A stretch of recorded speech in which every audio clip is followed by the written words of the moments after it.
the Snowball Derby. 5 laps to go. Green flag and Vanderlei. What's Elliott spun? He spun the tires. Vanderlei is there. Vanderlei is there. He's there to the back straightaway. Can he clear him? No, Elliott fights back on the inside. Side by side for the lead at the Derby. Kinson's looking for third. Hyman goes up the track. Vanderlei gets a run out of turn 4. They're still side by side. Vanderlei is real good in the middle of the turn. He gets to run on the back straightaway. Vanderlei leads on the back stretch. Elliott fights back on the inside. Vanderlei can't get down. Elliott got loose. Elliott got loose. Here comes Vanderlei. Vanderlei leads. Elliott back on the inside.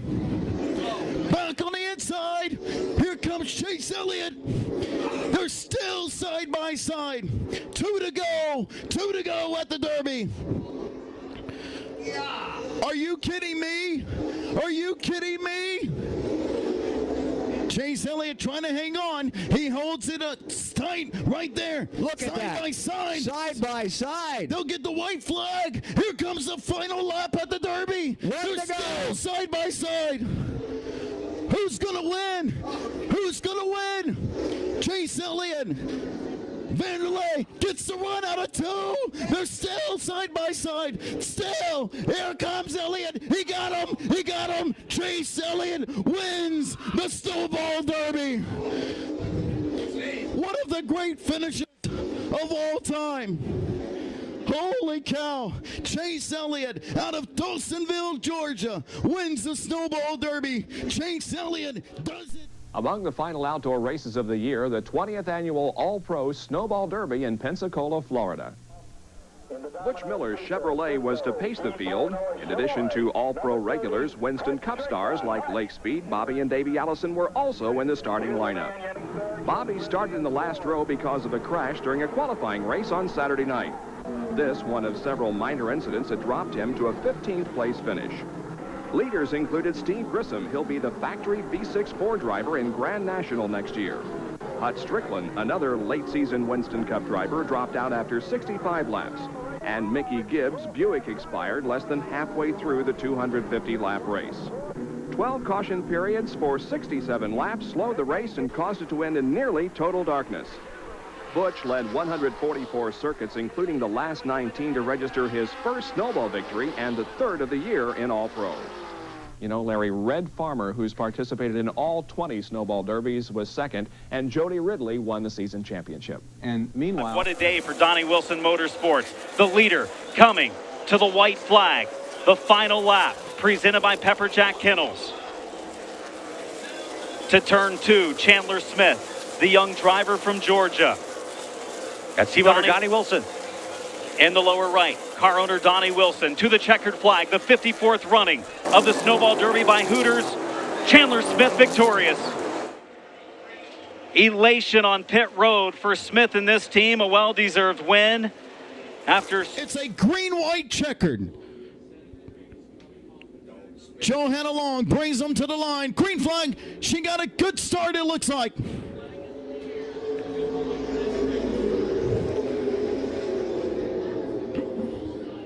To the back straightaway. She pulls away from Donnie Wilson. Hands to the inside. Battle for second place. White flag in the air. Final lap. 1 to go. Through 3 and 4. She's pulling away. She's pulling away. She's pulling away. Out of Pensacola, Florida, Joe Headalong wins the Snowball Derby. She did it. She did it. Joe Headalong has pulled up. The 3rd fastest lap turned in this race, and 1st and 2nd up for grabs. Elliott has caught Augie Grill. Good buddies right here. Chase Elliott to the inside of Augie Grill. Elliott to the lead at Five Flags Speedway.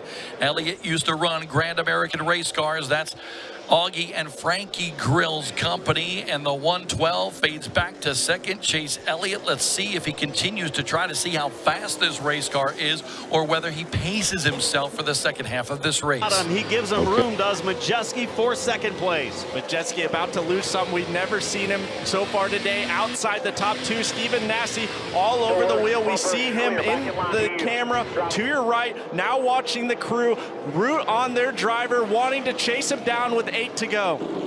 2 laps to go for Caden Honeycutt. That time, Nasse much quicker. It's down to 0.4 of a second. Honeycutt is going to have to be perfect in the final stretch to what would be the biggest win of his career, with the most determined driver in the field trying to get there. Nobody using the seat they paid for. Everybody standing up, including the crew on the right side. Adam, to you.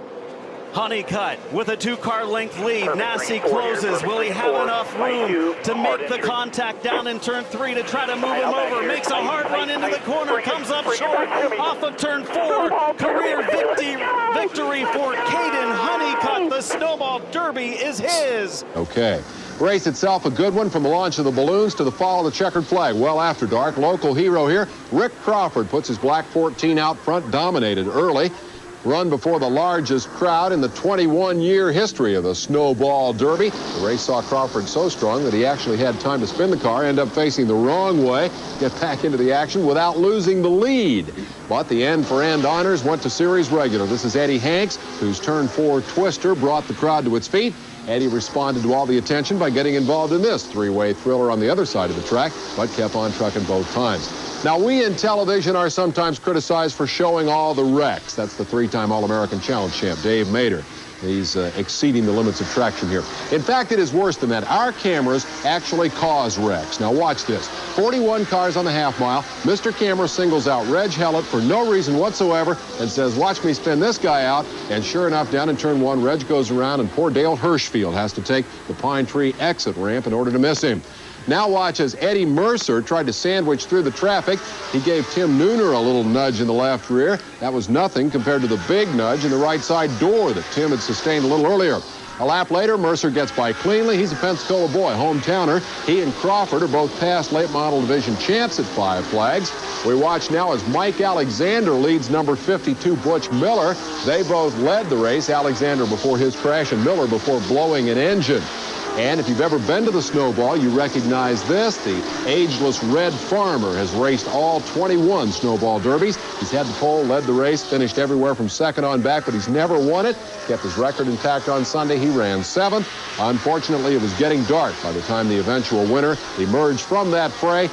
Thus, no victory pictures, but congratulations nonetheless to Ted Musgrave, who ran a low-compression V6, played a waiting game, and won. But for the competitors, including some famous Grand National faces, the weather was less a worry than the imposing presence of pole sitter Rusty Wallace. He qualified his Camaro at track record speed. This American Speed Association star led the 36-car field away into the deepening darkness and led handily until a 59th lap tangle with some backmarkers spoiled a great ride. As Wallace limped to the pits, that moved number 45 Gene Morgan to the coveted top spot. Then 30 laps later, Jerry Lawley emerged to grab the lead. Meanwhile, the race's only 2-time winner, Freddie Fryer, was biding his time, and when the opening came, the Beaumont, Texas native moved his number 14 for the front.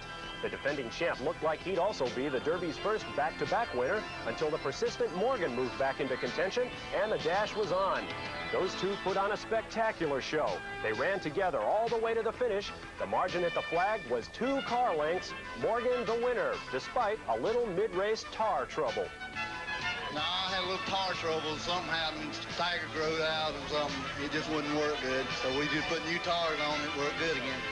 They talk that way down in Travelers Rest, South Carolina, where Morgan hails from. Congratulations, Gene.